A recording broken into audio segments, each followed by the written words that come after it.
पहला सौदा में आप सबका स्वागत है। हमारे एक्सपर्ट्स हमारे साथ है, राजेश सातपुते, गौरांग शाह, आदित्य अग्रवाल। बाजार खोले उससे पहले एक और स्टॉक जो आज एक्शन में रह सकता है या आज दिन अहम है वो है इंडिया सीमेंट। गौरांग, आपसे राय लेना चाहता हूं, अगर किसी को इंडिया सीमेंट के साथ ही चेन्नई सुपर किंग को भी लेना है तो वो आज आखिरी दिन है, कल से ये एक्स हो जाएगा, यानी कि चेन्नई सुपर किंग का जो हिस्सा है वो अलग हो जाएगा और इंडिया सीमेंट का हिस्सा अलग रहेगा। क्या राय है आपकी, क्या खरीदारी करनी चाहिए शेयर में? क्योंकि इंटरेस्टिंग बात है कि पिछले कुछ महीनों में कुछ बड़े दिग्गज इन्वेस्टर्स ने इस शेयर में खरीदारी की है।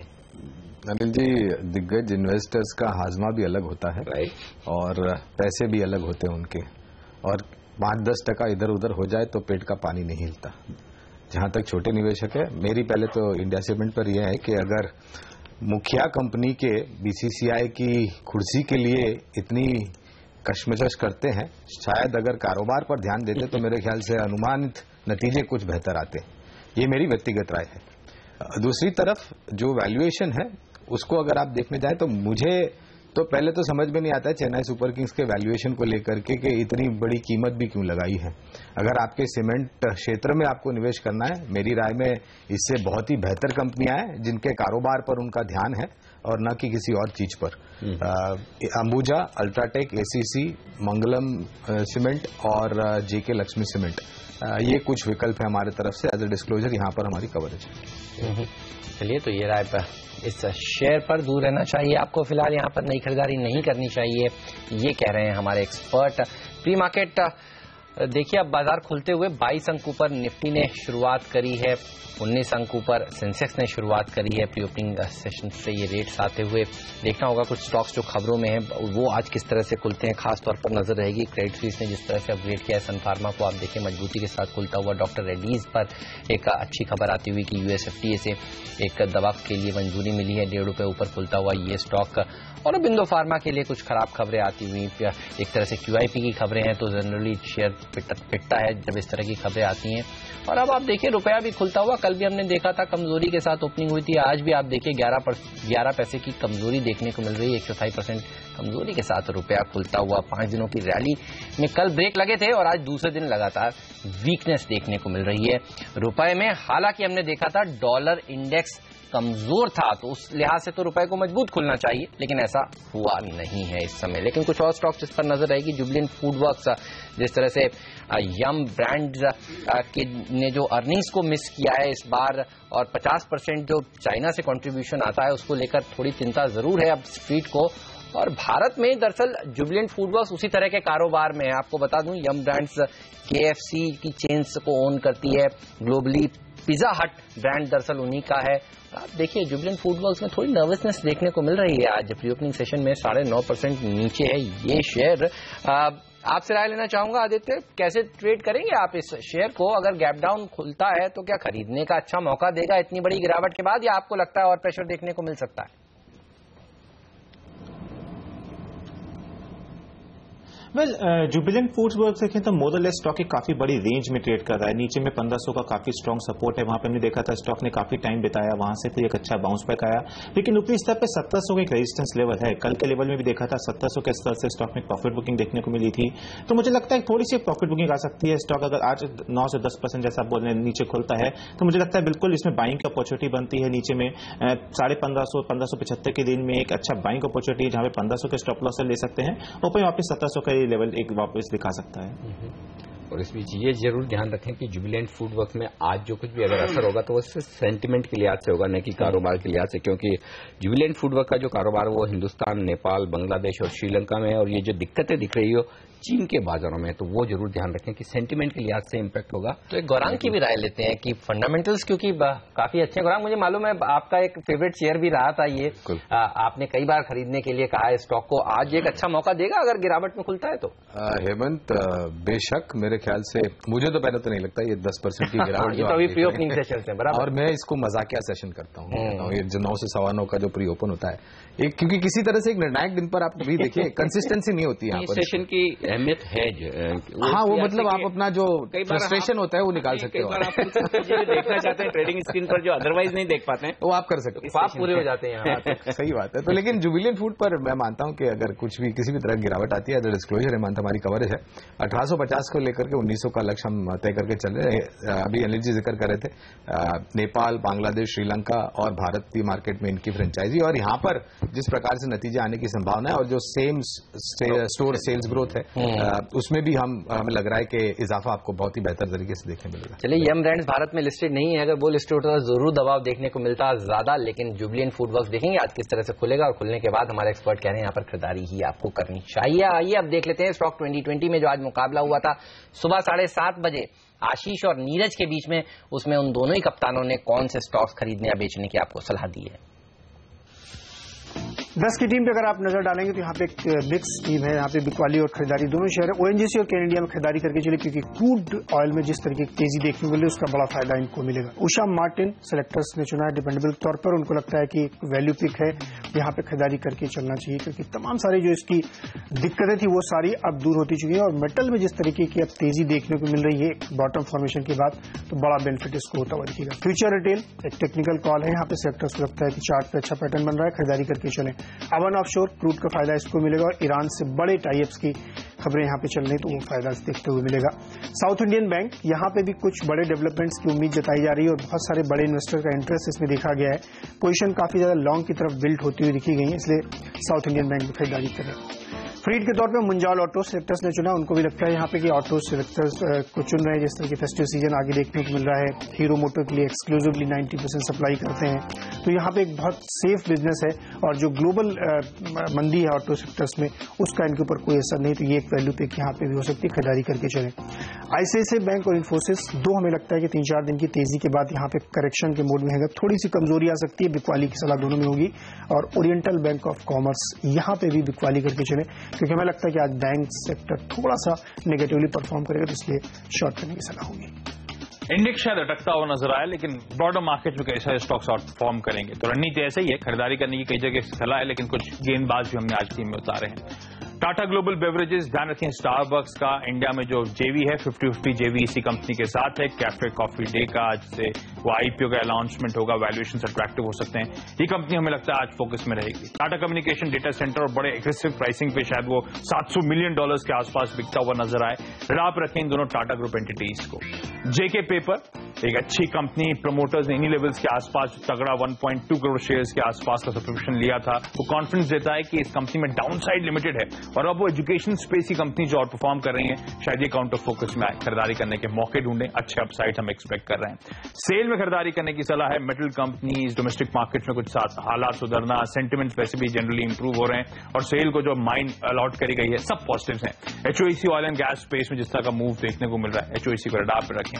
येस बैंक शायद अटकता हुआ नजर आए, बिकवाली करने के इसमें मौके ढूंढे जा सकते हैं, लेकिन नेवली लिग्नाइट कई सारे पॉजिटिव्स हैं, एक अच्छा क्वालिटी स्टॉक, सरकारी कंपनी, सरकार कई सारे कदम उठा रही है स्पेस में, ये कंपनी जो खासतौर पे सोलर पावर की तरफ मूव कर रही है एग्रेसिवली, ये सब पॉजिटिव्स हैं, वैल्यूएशंस अट्रैक्टिव हैं, हमें लगता है अच्छा मूव ये काउंटर डिलीवर कर सकता है। लेकिन फाइनली 3 और बिकवाली करने की सलाह है, ऑरोबिंदो फार्मा, टीसीएस और इंडिया सीमेंट्स, इनमें से कई सारे काउंटर्स तो वो हैं जहां पे पोजीशन जिस तरह की वायदा में बिल्डअप हो रही है वो इंडिकेट कर रही है कि शायद इन काउंटर्स में वीकनेस आएगी, तो अगर बाजार पलटता है तो इन काउंटर्स को रडार पर रखें बिकवाली, तब इन काउंटर्स में इनिशिएट करें।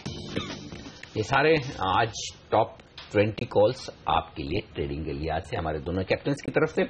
लेकिन कुछ स्टॉक्स जहां पर एक्शन, मुथूट फाइनेंस और राजेश आपसे राय लेना चाहता हूं चार्ट पर, इसके लिए मोतीलाल ओसवाल सिक्योरिटीज की तरफ से आज इस शेयर पर कवरेज शुरू हुआ है, उन्होंने खरीदारी की राय दी है 497 रुपए के लक्ष्य के साथ, और बड़े एग्रेसिव टारगेट दिख रहे हैं। स्टॉक सिर्फ 168 रुपए पर ट्रेड कर रहे हैं, यानी कि बेहतरीन लक्ष्य के साथ खरीदारी की राय उन्होंने दी है। क्या चार्ट पर मौका दिखता है कहीं खरीदारी का, या किस लेवल के पार निकले तो आपके लिए बाय सिग्नल शुरू होगा और खरीदेंगे आप? हाँ अनिल जी, इनफैक्ट जैसे मैंने कहा कि मुझे लगता है कि मार्केट अभी स्टडी होता जाएगा और वैसे मिड कैप्स में आउट परफॉर्मेंस आप देखोगे। अगर यहाँ पे प्योरली टेक्निकली बात करें तो मुथूट फाइनेंस ने एक अच्छा बेस बनाया रफली 152 के आसपास, और जो करंट बेस है जो slight technical breakout that is 160, तो हमने देखा पिछले 4 ट्रेडिंग सेशन से 160 का जो लेवल है वो होल्ड करके चल रहा है। तो मुझे लगता है कि इट्स अ गुड बाय, एक शॉर्ट टर्म बाइंग अपॉर्चुनिटी, एक मोमेंटम ट्रेड जो हम स्विंग ट्रेड जो कहते हैं, मुझे लगता है मुथूट फाइनेंस में है और इसका टारगेट रफली रहेगा 188 का। So your stop loss has to be somewhere near 150 on a positional basis. Okay, लेकिन मैं बता दूं कि लक्ष्य 497 नहीं 234 का रखा है, ये ध्यान रहे। 234 ये सही लक्ष्य है इस स्टॉक के लिए।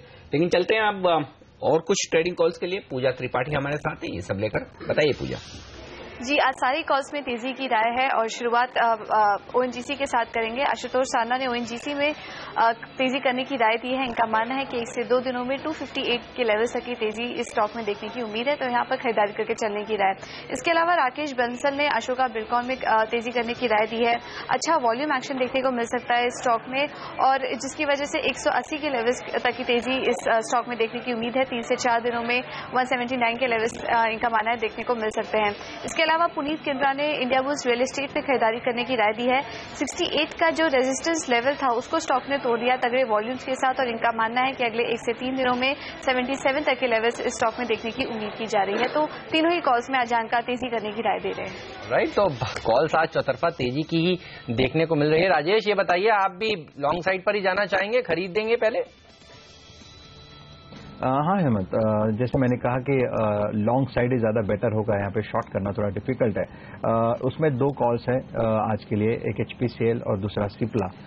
HPCL में बाय हमने इनिशिएट किया है विद स्टॉप लॉस ऑफ 785 और इसका टारगेट 865 का है। It's a clear cut breakout yesterday, open interest में भी राइज था, प्राइस भी बढ़ी है, और अगर टेक्निकल प्राइस पैटर्न देखो तो एक फॉलिंग वेज फॉर्मेशन कहते हैं हम इसे, कि it's a reversal, A short term trend reversal you can से। सेकंड बाय कॉल रहेगा सिप्ला पे। सिप्ला बाय करिए विद स्टॉप लॉस ऑफ 658 और टारगेट रहेगा 684। बोथ आर मोमेंटम कॉल्स और नेक्स्ट 2 से 3 ट्रेडिंग सेशन के लिए हमने दिए हैं। ऑलराइट, चलिए, तो ये स्टॉक्स है जिस पर आज आपकी फोकस जरूर होना चाहिए। लेकिन कच्चे तेल में जिस तरह से उछाल देखने को मिल रहा है, वरांग आप कैसे देख रहे हैं आप इसे, ये बताइए। हम देख रहे थे कच्चा तेल गिर रहा था, केन जैसे स्टॉक्स पिट रहे थे, अब यहाँ पर उछाल है। क्या ट्रेडर्स को अप्रोच करना चाहिए, या फिर इतनी गिरावट के बाद अब आपको लगता है केन जैसे स्टॉक्स में वैल्यू बाइंग नजर आ रही है आपको और खरीदना चाहिए लॉन्ग टर्म के लिए, अवॉइड लिस्ट में अभी भी? हेमंत, पहली बात तो कच्चे तेल में मैं महज एक पुल बैक मान रहा हूं, और आपको एक चीज नहीं भूलना चाहिए कि जो परमाणु करार ईरान ने UN और 6 मुख्य देशों के साथ किया है, तो अगर ये जो करार है आने वाले समय में निर्णायक तरीके से साइन सील्ड और डिलीवर हो जाता है, जो कि शक्यता बहुत ही ज्यादा है, मुझे ये लग रहा है कि ईरान, जो कि पूरे विश्व भर में 2nd लार्जेस्ट प्रोड्यूसर है नेचुरल गैस का और 4th लार्जेस्ट प्रोड्यूसर है कच्चे तेल का, और जो सीमित मात्रा में ईरान की तरफ से ये दोनों ही कमोडिटी की सप्लाई हो रही थी because of all this nuclear परमाणु जो भी परीक्षण किया था उन्होंने, उसके आधार पर ये सप्लाई आने वाले समय में शुरू हो जाएगा। तो एक आई थिंक ट्रेडिंग कॉल आप बिल्कुल ले सकते हैं ऑयल एक्सप्लोरेशन कंपनीज पर, मिसाल के तौर पर केन इंडिया, ONGC, ऑयल इंडिया वगैरह। लेकिन अगर आप बुनियादी तौर पर हमें पूछे तो मुझे लग रहा है कि आने वाले 3-6 महीने में आपको ब्रेंट और नाइमेक्स यानी कि WTI दोनों के जो भाव है कच्चे तेल के डॉलर टर्म्स में, वो नीचे की तरफ ही दिखाई देंगे। ओके, ये राय थी। लेकिन सीमेंस पर भी आपसे राय लेना चाहता हूं, क्योंकि खबर ये आ रही कि गिफ्ट सिटी के लिए इन्होंने ILFS और गिफ्ट सिटी के साथ एक करार किया है। सीमेंस पर क्या राय रखते हैं आप, क्या खरीदारी का मौका है? एक बहुत ही बेहतरीन और एक कन्विक्शन के साथ बाय कॉल है अनिल जी हमारी, और ये काफी लंबे समय से रही है, और पिछले एक नहीं आप पिछले 3 तिमाही के नतीजे देख ले तो जो नतीजे लेकर के कंपनी आई थी सीमेंस, वो जो एनालिस्ट थे और हमारी जो उम्मीद थी उसके बहुत ही बेहतर नतीजे आए थे। Smart cities, smart transportation, metro cities, investment इन केपेक्स, आप किसी भी आधार पर इसको देखें तो मुझे लग रहा है कि एक बहुत ही बेहतरीन स्टॉक है यहाँ पर निवेश करने के लिए। लंबी अवधि का नजरिया रखें। इस मुकाम पर हमने जो लक्ष्य तय किया अनिल जी वो 1750 के हैं, लेकिन मुझे आश्चर्य नहीं होगा कि ये लक्ष्य को हम ऊपर की तरफ बढ़ा दे नतीजों के आधार पर। ओके, तो दमदार नतीजे यहाँ पर सीमेंस की तरफ से आते हुए दिखे। लेकिन एक स्टॉक जो काफी एक्शन में रहा है NIIT लिमिटेड। राजेश, इसके चार्ट देखकर बताएं। कल 11 लाख शेयरों का एक बड़ा सौदा होता दिखाया, 84 रुपये 50 पैसे के आसपास, और यहाँ पर Polunin emerging market small cap fund ने खरीदारी की। स्टॉक में कल मेरे ख्याल से 20% के आसपास की तेजी होती हुई दिखी। पिछले 2 हफ्तों में अगर आप देखें या महीने भर का चार्ट आप देखेंगे तो जबरदस्त तेजी हुई है। आज भी 5% ऊपर दिख रहा है प्री ओपनिंग सेशन में। खरीदेंगे आप? नहीं अनिल जी, ये लेवल पे मैं डेफिनेटली नहीं खरीदूंगा। इसका जो टेक्निकल ब्रेकआउट था that was somewhere near 72। It's a flat formation और जिसका टारगेट रफली बनेगा 98 to 100 रुपीज। तो अगर 98 to 100 का मुझे प्राइस मिलेगा तो डेफिनेटली, अगर मेरे पास पोजीशन होता तो डेफिनेटली मैं यहाँ पे प्रॉफिट बुकिंग के ही सलाह दूंगा। तो मुझे लगता है कि यहाँ पे एक अपॉर्चुनिटी है, एक मोमेंटम है जो टोटल, अगर आप टेक्निकली काम करो तो आप टेक्निकली एक लेवल होता है कि जिस लेवल पे आपको प्रॉफिट लेना ही है क्योंकि वो आपके टारगेट्स है, तो दिस इज द टारगेट। यहाँ पे एग्जिट करना ज्यादा अच्छा रहेगा। एशियन पेंट्स और कोलगेट ये 2 ऐसे स्टॉक्स हैं जिस पर बड़े ब्रोकरेज हाउस गोल्डमैन सैक्स का एक अपग्रेड आया है, अपग्रेड किया है, न्यूट्रल से बाय रेटिंग दी है एशियन पेंट्स को, और लक्ष्य देखिए 788 से सीधे बढ़ाकर 975 किया है। हालांकि कोलगेट को आप देखिए डाउनग्रेड किया है सेल के लिए और लक्ष्य 21% घटाकर 760 किया है। दोनों ही स्टॉक्स पर आपकी राय? एक नीचे खुलने की तैयारी कर रहा है कोलगेट और दूसरा मजबूती के साथ खुलने की तैयारी कर रहा है एशियन पेंट्स इस अपग्रेड के साथ। चार्ट्स कैसे लगते हैं आपको इसके राजेश? देखिए, एशियन पेंट के चार्ट्स ज्यादा कंफर्ट देते हैं। यहाँ पे अगर आप टेक्निकली देखें तो यहाँ पे डबल बॉटम फॉर्मेशन किया है रफली 778 के आसपास, और इसका टेक्निकल ब्रेकआउट जो नेकलाइन हम कहते हैं 850 के आसपास है। इसका जो प्राइस टारगेट रहेगा वो रफली 910-920 तक का रहेगा। So you can say Asian paint will be a good buy. और कोलगेट मुझे लगता है कि हालांकि न्यूज पे वीकनेस रहेगा, लेकिन I am not that bearish on Colgate. मुझे लगता है कि अगर कोलगेट यहाँ से गिरता भी है तो 900 के नीचे तो नहीं जाएगा। Current market price must be 935, तो 35 रुपीज का रिस्क है।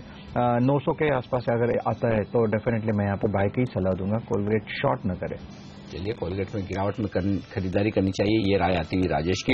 बाजारों की खुलने की तैयारी। सेंसेक्स और निफ्टी अलग अलग डायरेक्शन में 34 अंक ऊपर दिख रहा है सेंसेक्स प्री ओपनिंग सेशन में, वहीं निफ्टी में है कमजोरी 6 अंकों की। Mid cap index, bank Nifty सब शुरुआत के संकेत दे रहे हैं, तो शायद कल के लेवल के आसपास ही हम शुरुआत करें, लेकिन उसके बाद देखेंगे बाजार किस तरफ बढ़ते हैं। पहली टिक आपकी स्क्रीन पर आती हुई सेंसेक्स और निफ्टी पर 17 अंक ऊपर है सेंसेक्स और निफ्टी पर मामूली नुकसान के साथ शुरुआत होती दिख रही। 11 अंकों का नुकसान निफ्टी में। अब सेंसेक्स 40 अंक नीचे, निफ्टी 15 अंक नीचे, तो थोड़ी प्रॉफिट बुकिंग, थोड़ी कमजोरी के साथ शुरुआत की है।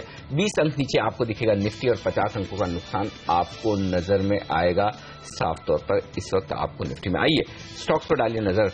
केन इंडिया क्रूड के उछाल के बाद 0.3% का बड़ा तेजी का मूव बनता हुआ दिखा है। यहाँ पर ओएनजीसी में 2.5% की तेजी बनती हुई दिख रही है। तो 2 स्टॉक जो ऑयल एंड गैस स्पेस के हैं वही बाजार को आगे लीड करते हुए नजर आ रहे हैं और बाजार की कमजोरी को कम कर रहे हैं। एशियन पेंट्स 1% ऊपर है, ल्यूपिन में 0.1% के आसपास की मजबूती। मारुति उभरता हुआ कमजोरी से 0.1% मजबूत खुलता हुआ दिख रहा है। ये रुझान दिखेगा आपको इस वक्त चुनिंदा शेयरों में तेजी की तरफ। कमजोर क्या है? आईसीआईसीआई बैंक 1.5% नीचे, टाटा मोटर, टाटा स्टील आज थोड़ी मुनाफा वसूली दिखा रहे हैं। आईटी शेयरों में एचसीएल टेक, विप्रो ये कमजोर खुलते हुए दिखे, टीसीएस कमजोर खुलता हुआ दिखा। तो आईटी शेयरों से थोड़ा दबाव है आज के सेशन में। आइए नजर करें वायदा कारोबार के स्टॉक्स पर। जुबिलेंट फूडवर्क 3% की गिरावट दिखाता हुआ, बहुत ज्यादा नहीं जैसा कि प्री ओपनिंग सेशन में दिख रहा था। जिंदाल स्टील एंड पावर 3% नीचे है। कोलगेट में नुकसान है 0.3% का डाउनग्रेड के बाद जो कि आया है गोल्डमैन सैक्स की तरफ से। इंडिया सीमेंट 1.5% नीचे खुलता हुआ दिख रहा है और दिग्गजों में आईसीआईसीआई बैंक तो कमजोर हो ही है, लेकिन एचपीवीपी, आईओसी जैसे शेयर भी क्रूड की उछाल की वजह से थोड़े से कमजोर खुलते हुए दिख रहे हैं। अब आइए मजबूत शेयरों में ऑयल एंड गैस स्पेस के दोनों दिग्गज तो है ही। टाटा कम्युनिकेशन के लिए भी एक पॉजिटिव खबर की तेमातेक की एक ग्रुप कंपनी यहां पर स्टेक खरीद सकती है। डेटा सेंटर के कारोबार का वैल्यूएशन 4,400 करोड़ के ऊपर किया जा रहा है। इस खबर के बाद 2.5% की मजबूती बनती हुई दिख रही है।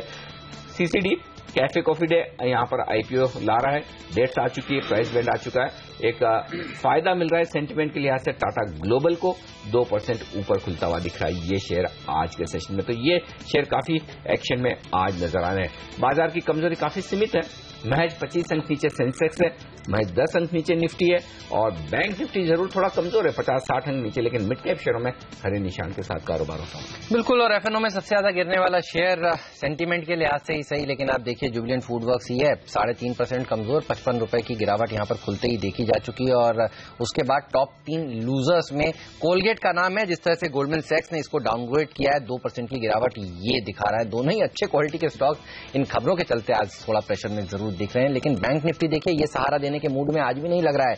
आईसीआईसीआई बैंक टॉप लूजर, 1-1.5% की गिरावट यहां पर देखने को मिल रही है। आरईसी, पीएफसी, पीटीसी, इन स्टॉक्स पर नजर रखिएगा। लेकिन आज फिर इन्होंने लाल निशान के साथ शुरुआत करी है। देखना होगा कैबिनेट की बैठक में कुछ राहत मिलती भी है या फिर कैबिनेट की बैठक में है ही नहीं है एजेंडा। इस पर कंफ्यूजन अभी भी बना हुआ है और आप देखिए इस कंफ्यूजन के चलते ट्रेडर्स यहां पर शायद शॉर्ट पोजीशंस बनाना सही समझ रहे हैं इस समय। हालांकि देखना होगा खबर क्या निकल कर आती है।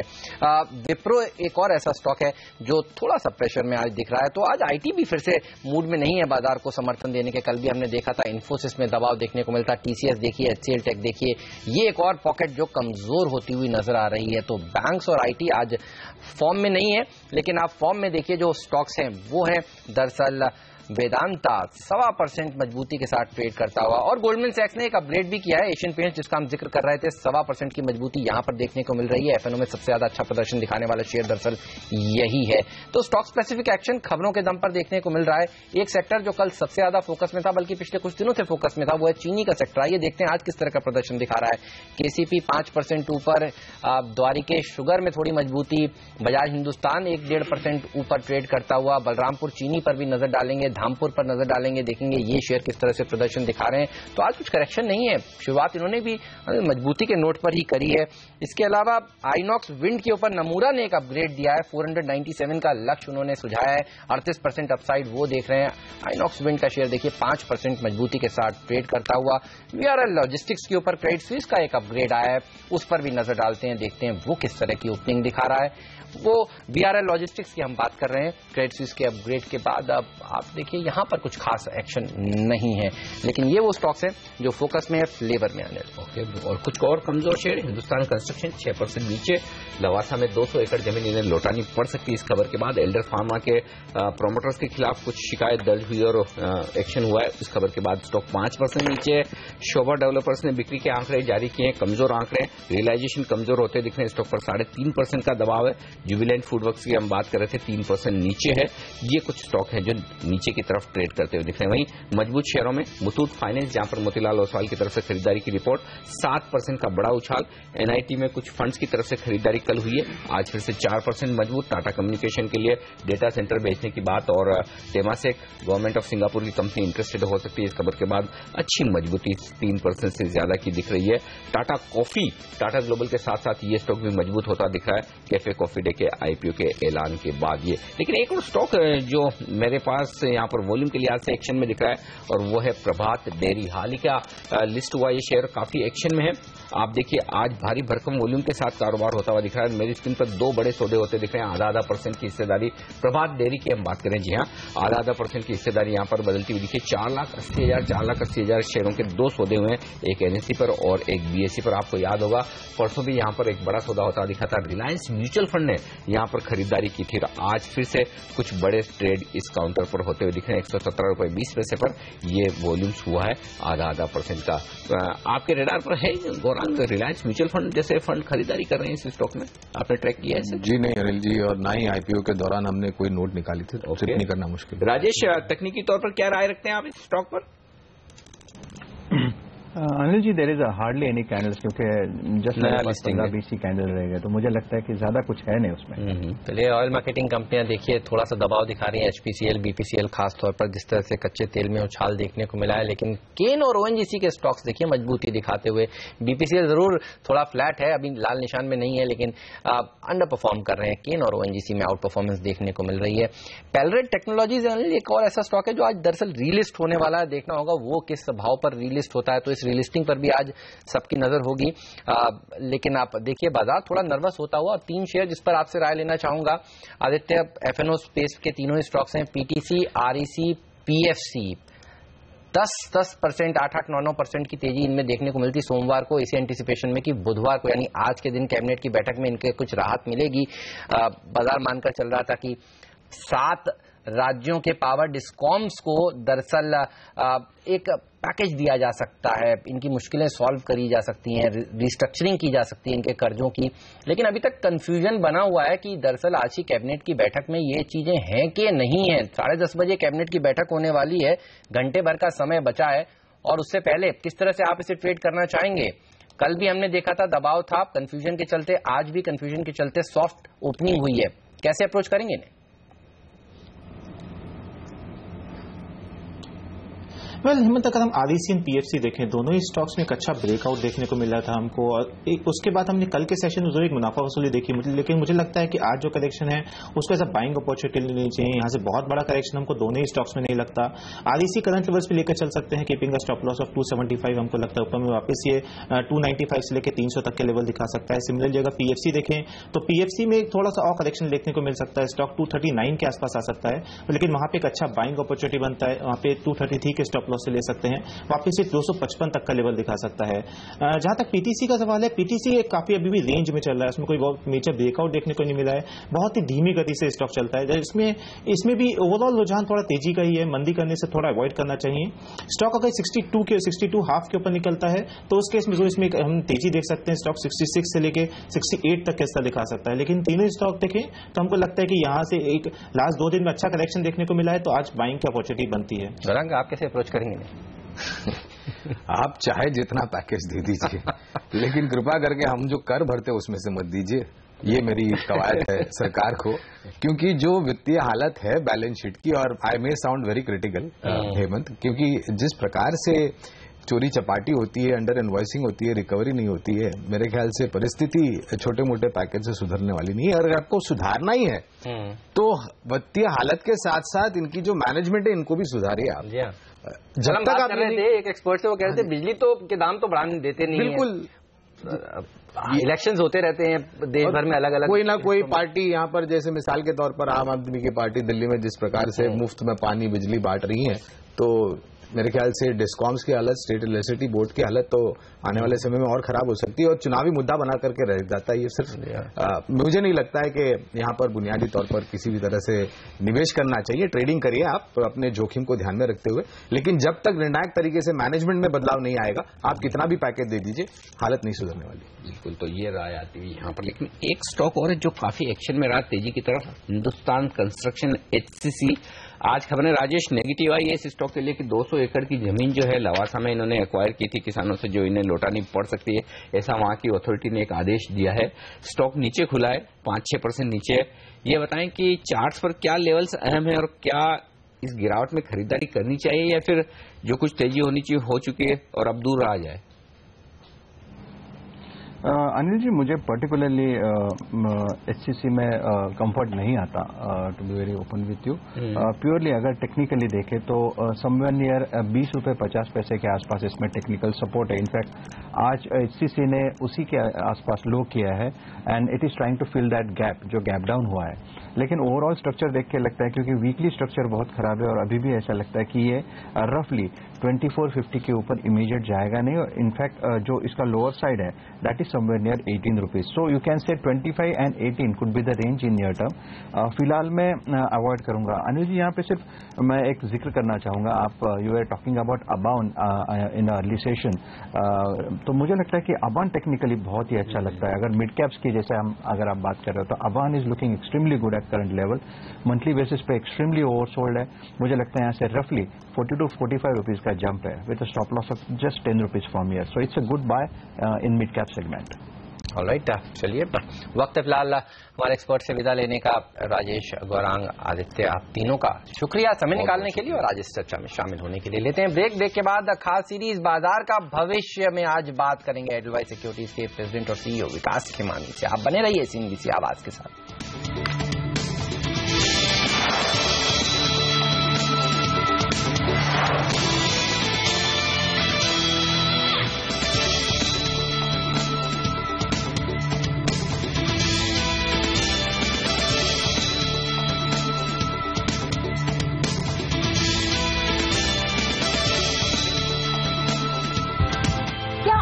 पूरा दिन स्क्रीन के सामने बैठकर निकाल देंगे? अरे अपने दिल के बारे में भी कुछ तो सोचिए। दिल का ख्याल रखना भी बेहद जरूरी है। आखिर कैसे रखते हैं आप अपने दिल का ख्याल?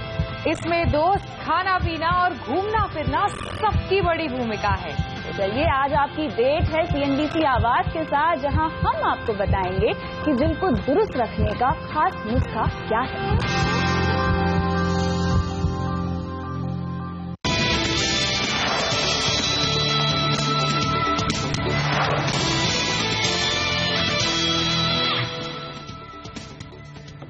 स्वागत है आप सभी का सीएनबीसी आवाज पर। एक ब्रेकिंग न्यूज आपकी स्क्रीन पर आती हुई, पावर कंपनियों के कर रिस्ट्रक्चरिंग का प्रस्ताव आज की कैबिनेट की एजेंडे में शामिल नहीं है। जी हां, हम कह भी रहे थे कि कंफ्यूजन बना हुआ है। आप देखिए, परसों जिस तरह से बातचीत चल रही थी कि शायद ये कंपनियों को बड़ी राहत मिल सकती है, खासतौर पर 9 पावर डिस्कॉम्स को एक बड़ी राहत मिल सकती है, और हमने देखा था 10% की रैली हुई थी काफी सारे शेयरों में, आरईसी, पीएफसी जैसे स्टॉक्स में, पीटीसी में एक अच्छी रैली बनी थी। लेकिन आज ये खबर आती हुई कि आज की दरअसल कैबिनेट की बैठक के एजेंडे में ही ये शामिल नहीं है। इसी पर और बात करते हैं। हमारे साथ दिल्ली से हमारे ब्यूरो चीफ लक्ष्मण रॉय जुड़ चुके हैं। लक्ष्मण, बताइए, एजेंडे में ये चीज शामिल नहीं है बिल्कुल भी? जी बिल्कुल, इसका प्रस्ताव आज की कैबिनेट की बैठक एजेंडे में बिल्कुल भी शामिल नहीं है।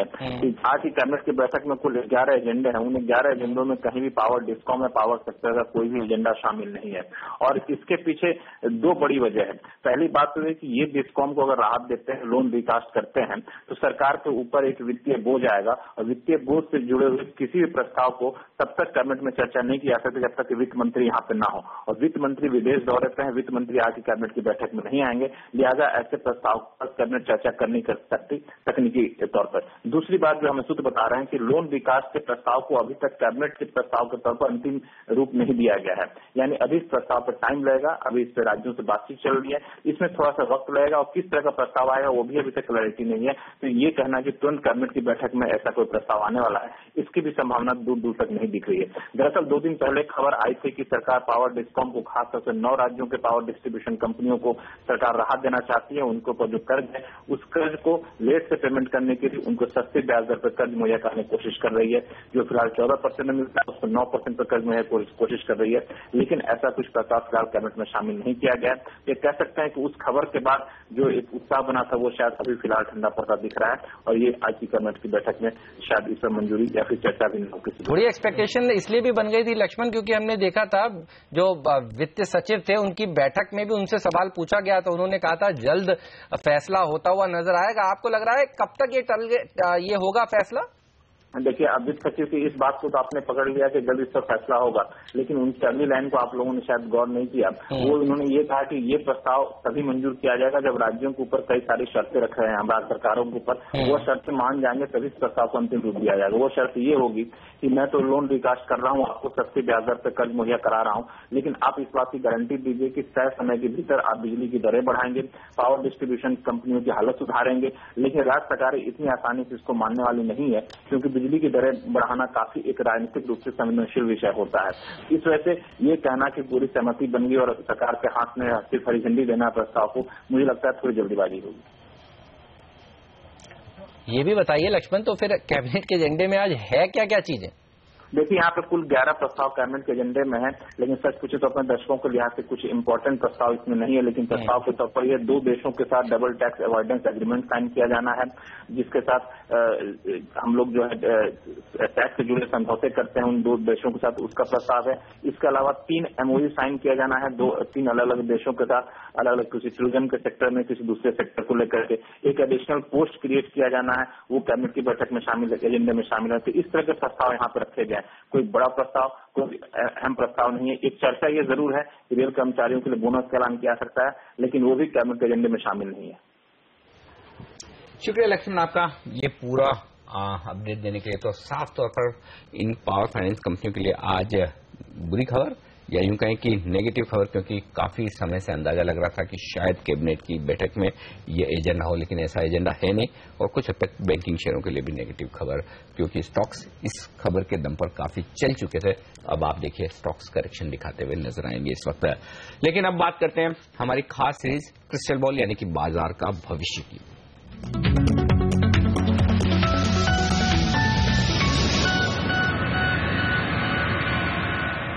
और क्रिस्टल बॉल में आज हमारे साथ कार्यक्रम में शामिल हो रहे हैं देश की दिग्गज ब्रोकरेज हाउस एडेलवाइस सिक्योरिटीज के प्रेसिडेंट और CEO विकास खेमानी।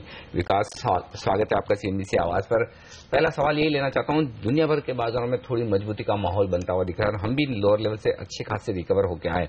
कॉन्फिडेंस की कमी अब भी है, क्या समझना चाहिए बाजार को? जो कुछ एक अच्छा हेल्दी करेक्शन देना था वो पूरा कर चुके हैं, सबसे बुरा वक्त बीत चुका है, या फिर अभी भी 7,500 की तरफ जाने के खतरे बाकी हैं? जी, एक वैश्विक बाजारों में जो स्थिरता का माहौल बना है उससे जो भारतीय बाजारों में भी फर्क पड़ा है उसका हमने देखा है। तो जो पिछले कुछ समय में करेक्शन आया उसका बहुत बड़ा कारण भारतीय बाजार न होकर एक वैश्विक माहौल था, तो उसका जो दिखाव देखने को मिला वो भी सेटल हो गया। तो निश्चित इस बात से इसमें कोई दरार नहीं है कि उसका एक पॉजिटिव इफेक्ट देखने को मिला है। पर ये हमने को समझना पड़ेगा कि ये जो वैश्विक सिचुएशन है वो कम्प्लीटली सेटल हो गई है, नहीं हो गई, और यहाँ से कितना वो एक समय इशू है जिसको समझने की जरूरत है।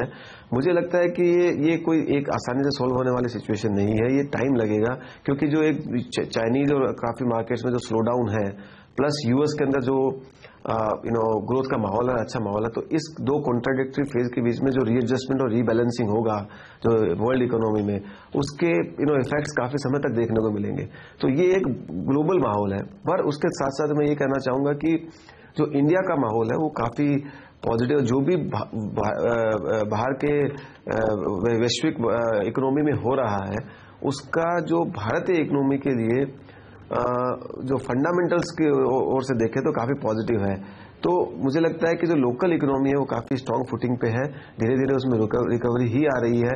तो अगर हम थोड़ा सा ये शॉर्ट टर्म करेक्शन जो लिक्विडिटी लेड करेक्शन होते हैं उनको नजरअंदाज करें तो मार्केट काफी अच्छा है। और मुझे लगता है कि एक बार जो शॉर्ट टर्म में भी जो वीकनेस का माहौल था वो आई थिंक पीछे चले गया है। मुझे नहीं लगता है कि वापस से एक सेल ऑफ का माहौल वापस बनते हुए नजर आ गया, क्योंकि जो एमर्जिंग मार्केट्स में जो फंड आउटफ्लो की सिचुएशन हुई थी, हमने देखा सितंबर में highest ever in last many years outflow हुए, वो इंडिया की वजह से नहीं हुए, एमर्जिंग मार्केट में आउटफ्लो है उसके वजह से हुए। तो आई थिंक वो एक माहौल सेटल हो गया है।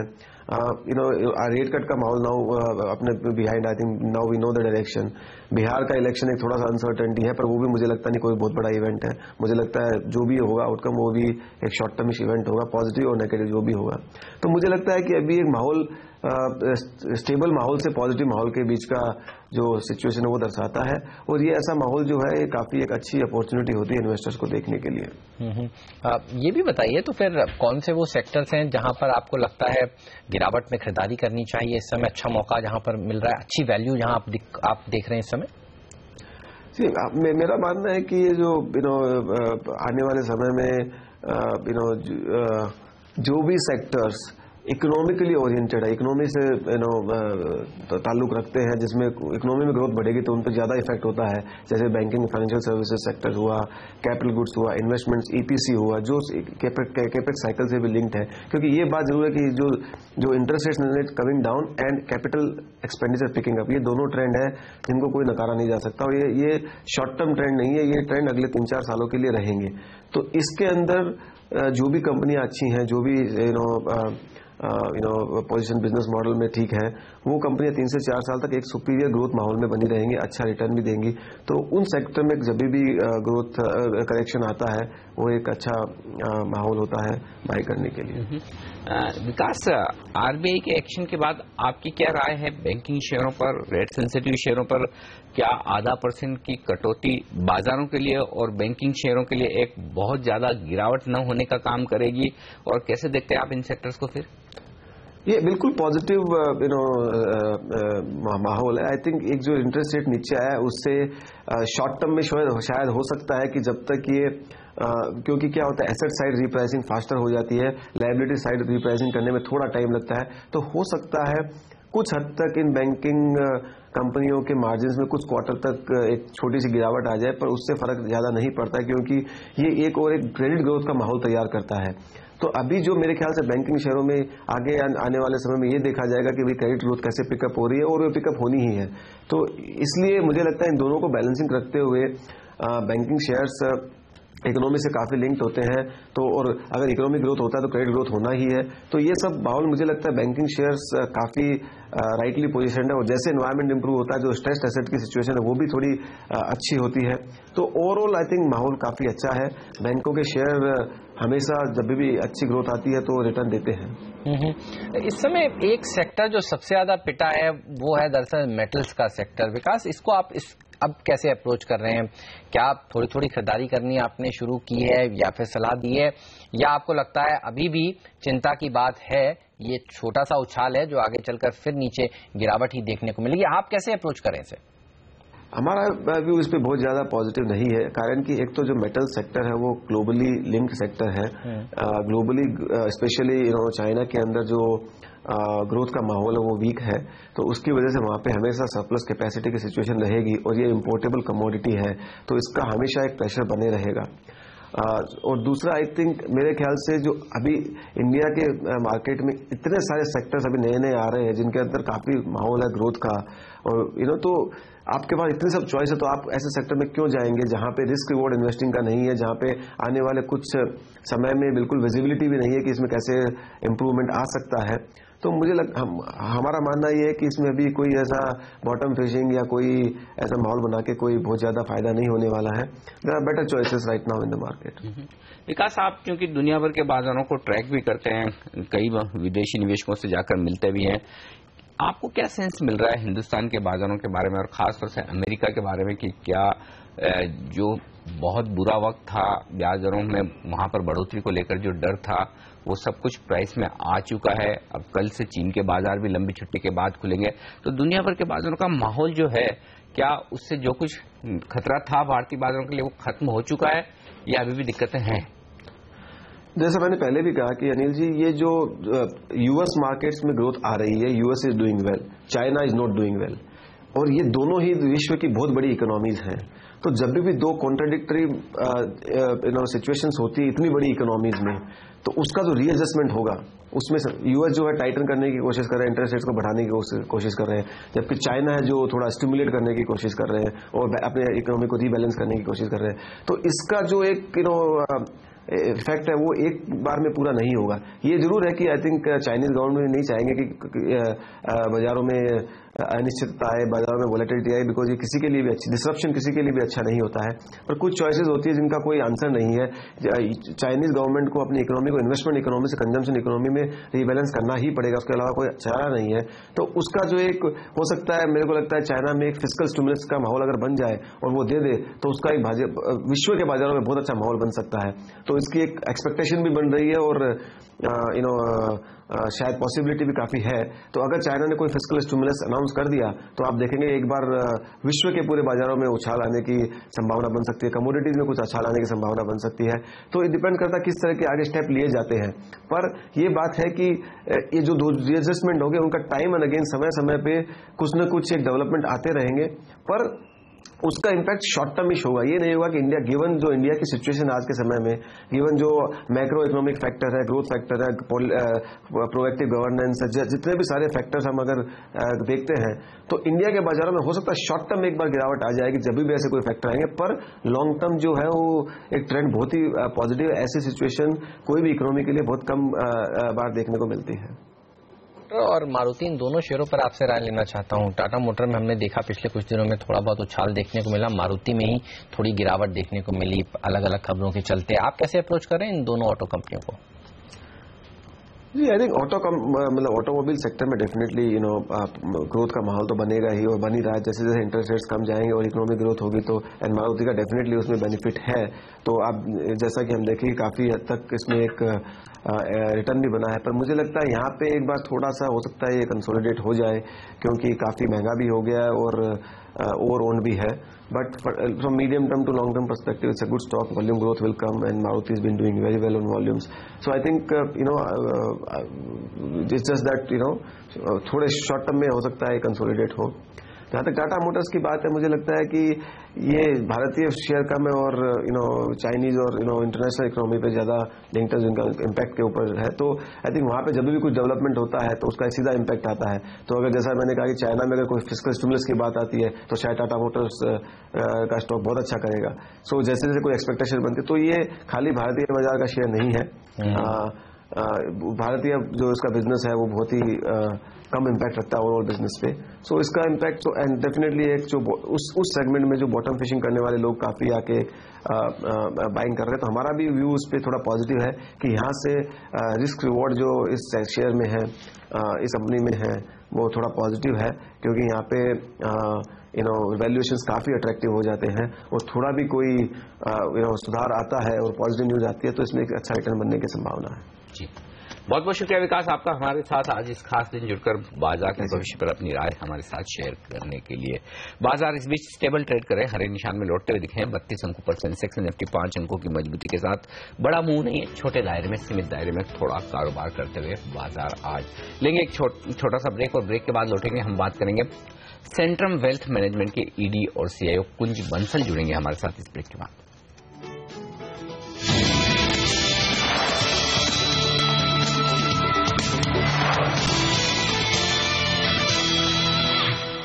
ये चुनाव बिहार का है, लेकिन फैसला होगा हिंदुस्तान का। पार्टियों की पूरी ताकत लगी है और इज्जत भी दांव पर है। क्या है चुनाव के असली और बड़े मुद्दे और क्या चल रहा है वोटर के दिमाग में, देखिए बिहार की जमीनी हकीकत मेरे नजरिए से।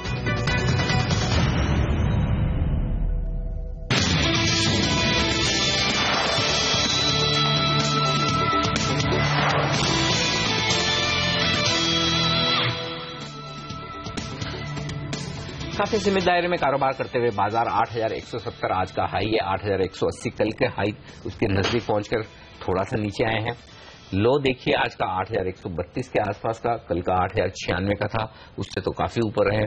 तो कुल मिलाकर कोई खास बड़ा रुझान है नहीं। 5 दिनों की अच्छी तेजी के बाद बाजार एकदम शांत कारोबार करते हुए दिख रहे हैं। बढ़ने वाले शेयरों की तादाद 850 है, कमजोर शेयर 440 से, उससे आपको अंदाजा ये लगेगा कि रुझान अब भी तेजी की तरफ बरकरार है। एक कमजोर शेयर के सामने 2 शेयर मजबूती के साथ ट्रेड कर रहे हैं और बैंक निफ्टी कल ही के ट्रेंड को आगे बढ़ाता हुआ कमजोरी में है, लेकिन बेहद सीमित दायरे में बैंक निफ्टी का भी कारोबार होता हुआ दिख रहा है। सिर्फ 25 अंकों का नुकसान इस वक्त नजर आएगा। चलिए बाजार में जो अच्छी रिकवरी हुई है उसके बाद आगे क्या चाल रहेगी ये जानने की कोशिश करते हैं। हमारे साथ बाजार के जाने वाले दिग्गज सेंट्रम वेल्थ मैनेजमेंट के एग्जीक्यूटिव डायरेक्टर और सीआईओ कुंज बंसल कार्यक्रम में शामिल हो रहे हैं। कुंज, स्वागत है आपका सीएनबीसी आवाज पर। नमस्कार। पहला सवाल तो यही लेना चाहूंगा, काफी अच्छी रिकवरी तो हुई है लोअर लेवल से, अब क्या ये लेवल ऐसे हैं जहां पर प्रॉफिट बुकिंग कर लेनी चाहिए और थोड़ा इंतजार करें करेक्शन का, या फिर अब भी खरीदारी का मौका है? जी हाँ, अगर हम इसको नंबर्स के पर्सपेक्टिव में डालें तो 7 सितंबर को बाजार ने लो टच किया था और उस टाइम में निफ्टी करीब 7,500 था, तो वहां से करीब पूरा का पूरा 10% रिकवरी, अभी 8,150, तो करीब 650 पॉइंट की जो रिकवरी है वो आ चुकी है। और अगर हम आरबीआई की पॉलिसी की डेट 29 सितंबर से भी बाजार को देखें तो करीब 5% की रिकवरी आ गई है और उसके बाद भी बाजार चल रहा है। कल भी अगर बहुत शॉर्ट टर्म का ट्रेंड अगर हम एनालाइज करना चाहें तो कल भी बाजार फर्स्ट हाफ में फ्लैटिश या रेंज बाउंड मूवमेंट में था और उसके बाद सेकेंड हाफ में थोड़ी सी रिकवरी होते हुए बंद हुआ। तो एक बॉटम तो क्लियरली एक प्लेस में है, जो एक 7 सितंबर का बॉटम बाजार में था, मुझे नहीं लगता अब वहां बाजार वापस जाएगा और उससे नीचे तो सर्टेनली नहीं लगता है। तो जो शॉर्ट टर्म ट्रेडर्स हैं, अगर उन्होंने हिम्मत की थी, आप पूछ रहे हैं प्रॉफिट बुकिंग करना चाहिए, तो प्रॉफिट बुकिंग तो वही करेंगे जिन्होंने उस टाइम में हिम्मत की, और मेरे ख्याल से ऐसे बहुत कम लोग हैं जिन्होंने उस टाइम में या उस दौरान हिम्मत की, पर जिन्होंने हिम्मत की और अगर वो शॉर्ट टर्म ट्रेडर हैं, शॉर्ट टर्म आउटलुक है, तो उनको क्लियरली प्रॉफिट बुक करना चाहिए। जो मीडियम टर्म इन्वेस्टर हैं उन्होंने अगर लिया है तो वो कंटिन्यू कर सकते हैं अपनी पोजीशंस को, और नहीं लिया है तो अभी भी अपॉर्चुनिटी है। क्लियरली हम फरवरी में 9,100 के इंडेक्स पे थे, तो वहां अभी भी 15% की जगह है। नॉट दैट कि इंडेक्स नंबर्स की ही वजह से कोई जगह है, बट ये है कि आने वाले इस क्वार्टर में तो शायद इकोनॉमिक रिकवरी या सेल्स नंबर्स का इतना ज्यादा ग्रोथ एक्सपेक्टेशन नहीं है, बट अगले क्वार्टर में ग्रोथ दिखनी चाहिए। नतीजों से आपकी क्या एक्सपेक्टेशंस हैं? इंडसइंड बैंक के नंबर्स इस शुक्रवार को आ रहे हैं, इन्फोसिस के नंबर्स अगले हफ्ते सोमवार को आ रहे हैं, कैसे दिखा सकते हैं प्राइवेट सेक्टर बैंक्स अपने नंबर्स, और इन्फी जैसे और दूसरी आईटी कंपनियों से क्या एक्सपेक्टेशंस हैं आपकी? तो एक बहुत ही जनरलाइज्ड वे में या बहुत ब्रॉड टर्म्स में मैं बोलूं तो ओवरऑल बाजार के अक्रॉस द सेक्टर्स अगर हम लें तो नतीजे इन लाइन विद एक्सपेक्टेशंस रहेंगे, उम्मीद के मुताबिक ही रहेंगे। अब इसका मतलब यह है कि कई सेक्टर्स ऐसे हैं जिनमें ग्रोथ की उम्मीद ही कम है, तो वही रहेगी, तो वो एक नेगेटिव सरप्राइज नहीं होगा। और कोई बहुत सेलेक्ट पॉकेट्स हैं जहां ग्रोथ अच्छी आ सकती है। और डिस्पाइट की एक उम्मीद रहती है हमेशा, हर क्वार्टर में हम पिछले कितने भी क्वार्टर में जाके देखें तो कुछ ना कुछ नेगेटिव सरप्राइजेस होते हैं और कुछ ना कुछ पॉजिटिव सरप्राइजेस होते हैं। स्पेसिफिकली कुछ सेक्टर्स को अगर हम बात करना चाहें तो प्राइवेट सेक्टर बैंक्स के नतीजे मोर और लेस इन लाइन ही रहेंगे, जो मुझे लगता है कंट्रोल्ड एनपीए से थोड़े से पॉजिटिव ग्रोथ की तरफ दिखते हुए नजर आएंगे। और उसके सामने पब्लिक सेक्टर बैंक जो एक स्पेस कंटिन्यूसली लो एनपीएस दिखाता जा रहा है, तो मुझे लगता है वो एक सिचुएशन है जो कंटिन्यू रहेगी। अगर एनपीए के टर्म्स में हम नहीं भी देखें तो एनपीए और रिस्ट्रक्चर्ड एसेट्स मिला के देखना चाहें तो मुझे लगता है largely again in line with expectation रहेगी। तो ये नंबर्स एनपीए और रिस्ट्रक्चर्ड एसेट्स के पब्लिक सेक्टर बैंक्स में एंड प्राइवेट सेक्टर बैंक से ज्यादा रहेंगे, but in line with expectation रहेंगे। तो मुझे नहीं लगता ऐसा कोई बहुत नेगेटिव या बहुत पॉजिटिव सरप्राइज कहीं भी आने वाला है। विद इन सेक्टर यस, एक दो कंपनीज इंडिविजुअल बैंक्स ऐसे हो सकते हैं जो पॉजिटिव या नेगेटिव सरप्राइज दे दें। तो नतीजों के लिहाज से कुछ खास होगा नहीं, लेकिन ऐसे में फिर निवेश के मौके आप किन सेक्टर्स में ढूंढ रहे हैं? आपको क्या लगता है जो यहाँ पर इस लेवल पर इतनी तेजी होने के बाद भी खरीदारी का मौका दे रहे हैं, वो सेक्टर्स कौन से हैं? जी हाँ, तो उस लिहाज से देखें तो दो तीन चीजें हैं। एक तो मैं दो तीन इसको लिंक करना चाहूंगा कि अभी जैसा हमको सबको मालूम ही है, रिजर्व बैंक ने 50 बेसिस पॉइंट का कट दे दिया है। अब ये एक बहुत इंपॉर्टेंट सेंटीमेंट बूस्टर हो गया है। और ये इसको अगर आप मिलाएं कि आने वाला क्वार्टर, अभी तो नतीजे जो आएंगे वो सितंबर क्वार्टर के आएंगे जो जा चुका है और उसमें ज्यादा उम्मीद नहीं है, बट आने वाले क्वार्टर दिसंबर क्वार्टर के नतीजे के साथ में मिलाएं तो दिसंबर क्वार्टर फेस्टिवल सीजन रहेगा। और फेस्टिवल के पहले एक सेंटीमेंट बूस्ट हो जाना, 50 बेसिस पॉइंट का बहुत बड़ा एक तरह से रेट कट आ जाना। इसके पहले के जो रेट कट थे वो एक तो शुरुआत थी, तो इन्वेस्टर्स को इतना कॉन्फिडेंस और कंफर्ट नहीं था कि कितनी रेट्स गिरेंगी, और वो जैसा इंग्लिश में बेबी स्टेप्स बोल के कहते हैं उस हिसाब से हो रहे थे, तो एक उतना कॉन्फिडेंस नहीं आ रहा था। इस बार सीधा गवर्नर ने जो कहते हैं कि 100 सुनार की और एक लुहार की वाला एक सीधा 50 बेसिस पॉइंट का कट देके सेंटीमेंट को काफी इंप्रूव करने की कोशिश की है। और इंप्रूव एक जनरल इंटरेक्शन अगर हम मार्केट में करें तो लगता है कि इंप्रूवमेंट हुआ भी है। तो 50 बेसिस पॉइंट का एक बड़ा कट, फेस्टिवल सीजन, और तीसरी चीज और हम ध्यान में रखें कि पिछले साल दिवाली अक्टूबर में आई थी, तो उसकी जो सेल्स होती है वो सितंबर क्वार्टर में बुक हो गई थी। इस बार वो सितंबर में नहीं होकर अक्टूबर में होगी। तो एक ये तीसरा इंपैक्ट रहेगा कि दिसंबर क्वार्टर के नंबर इन तीनों कारणों से अच्छे हो सकते हैं। और इसलिए इस क्वार्टर के नंबर जैसे जैसे आते जाएं तो उनमें स्पेसिफिकली जो आप निवेश की अपॉर्चुनिटीज की बात कर रहे हैं, तो मुझे लगता है कंज्यूमर गुड्स में इन्वेस्टर्स को ध्यान रखना चाहिए, both fast moving consumer good non durables में भी और ड्यूरेबल्स में भी, जैसे वाइट गुड्स हुई, refrigerators, washing machine, television companies, electrical and electronic appliances companies. तो इनके इस क्वार्टर के नंबर्स थोड़े से वीक आएंगे, जो इन लाइन विद एक्सपेक्टेशन है, नेगेटिव सरप्राइज नहीं होगा। बट एक बार जब नंबर दिखता है तो हो सकता है थोड़ा सा करेक्शन उन शेयर्स में आए, और वो मुझे लगता है एक सही टाइम होगा। अगर उतनी टाइमिंग हो पाई, तो बाजार में टाइमिंग करना बहुत मुश्किल ही होता है, पर वो एक टाइम होगा जब consumer goods and consumer durables दोनों सेक्टर्स में अच्छा इन्वेस्ट करने के लिए एक क्लियर आउटलुक की दिसंबर क्वार्टर अच्छा आएगा उस हिसाब से। तो मुझे लगता है ये एक सेक्टर है जो जरूर से देखना चाहिए।